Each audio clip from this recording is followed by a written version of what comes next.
Are you familiar with AB 1482? This is the guide for tenants and landlords in the state of California for this statewide rent control bill that we have. We're going to run through which properties are subject to AB 1482 and which properties are exempt from AB 1482.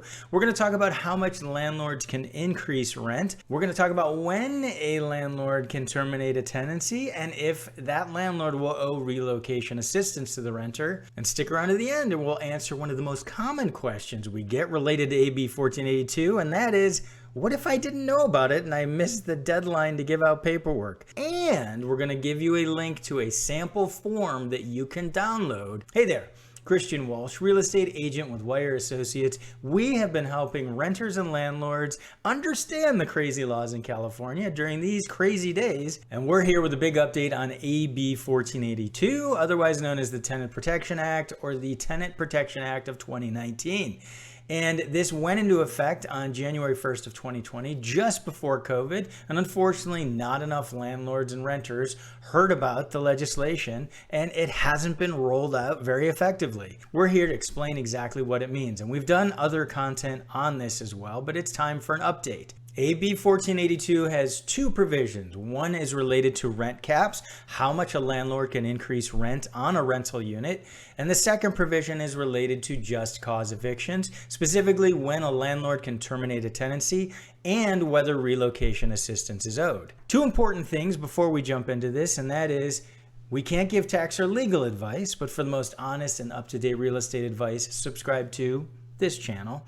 And number two is, this is a statewide piece of legislation. It covers all residential properties in the state, but bear in mind that there may be local regulations that override AB 1482 if they're more strict. So you need to know, as a renter or a landlord, for example, whether there's an eviction moratorium in place or whether a landlord may owe a higher amount for relocation assistance than we talk about in this video. Make sure you understand your local regulations related to rent increases and just cause evictions. So the first big question is whether a property is exempt from AB 1482 or whether a property is subject to AB 1482.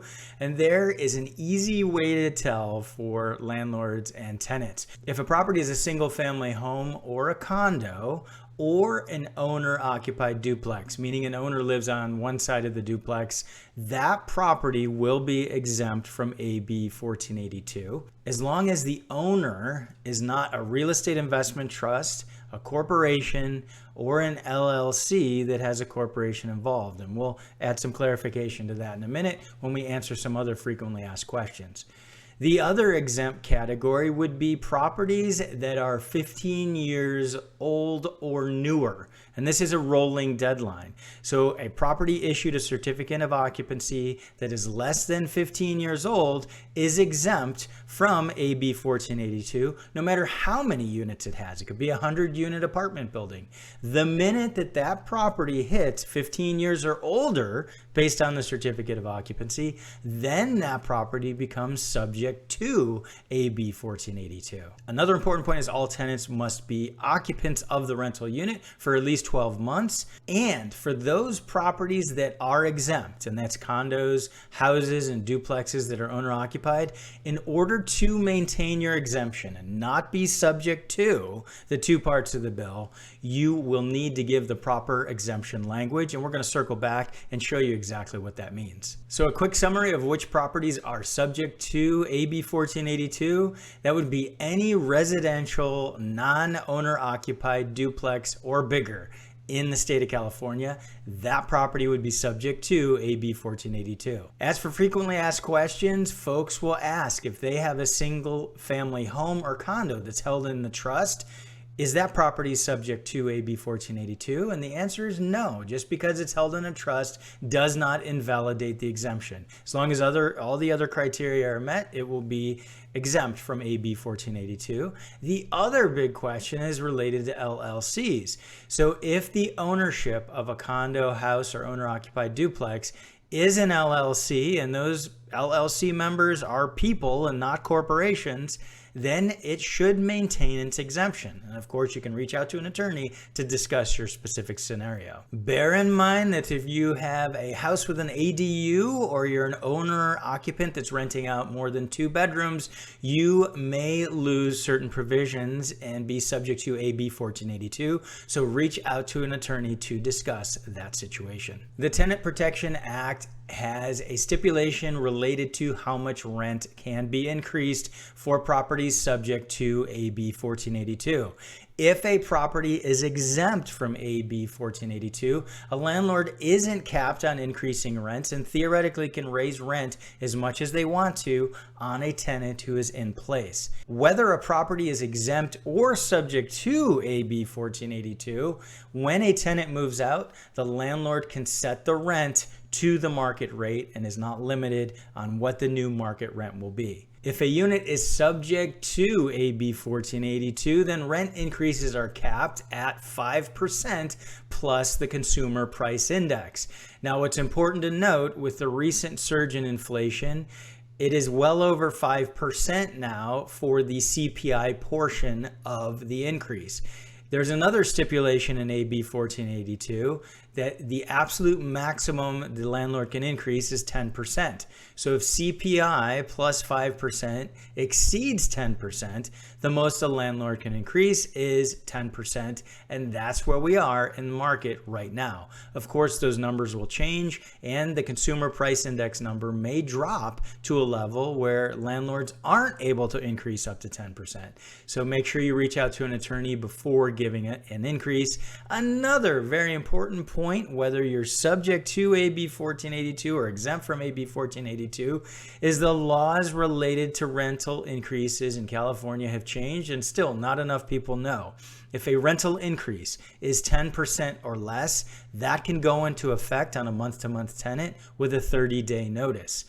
If a rental increase is more than 10%, even 10.1%, the tenant must be given a 90-day notice before that rent increase can go into an effect. So if you've been paying attention, you know that a property subject to AB 1482 will be able to give a 30-day notice. The only way a 90-day notice would be given if it's a property that is exempt from AB 1482 and the landlord is giving more than a 10% increase in a year. Moving on to the just cause provision in AB 1482, it's helpful to actually dive into the language of the bill. Let's run through the properties that are subject to AB 1482, what the no fault just cause provisions are. So if it's no fault just cause, that means it's not through the fault of the tenant. They didn't do anything wrong. Landlord wants them out.